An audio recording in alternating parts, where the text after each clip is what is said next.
అందుకే శివుడి వాడి దగ్గరికి యముడి వాళ్ళు రారు. ఇది గుర్తుపెట్టుకుంటే చాలు. ఇక్కడ ఒక మాట చెప్తారు పద్మపురాణంలో, భస్మ రుద్రాక్ష ధారణ చేస్తూ శివానామం పలుకుతూ ఉంటే వాడి మరణాంతంలో యమదూతలు రారు. ఎందుకంటే వీడు మా క్యాండిడేట్ కాడు అనుకుని వెళ్ళిపోతారట. వెళ్ళుకుని తెలుసుకోండి.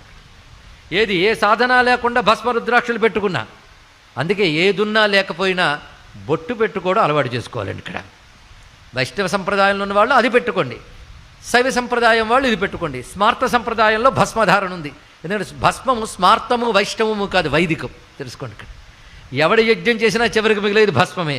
దాన్ని ధరిస్తారు. అది అకార ఉకార మకారములకు బ్రహ్మ విష్ణు రుద్రులకు ప్రతీకగా ధరిస్తారు. అగ్ని సారం భస్మం గనక అగ్ని 3 రూపాలతో ఉంటాడు.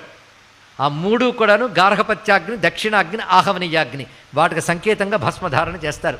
16 స్థలాల్లో చేయాలి అది.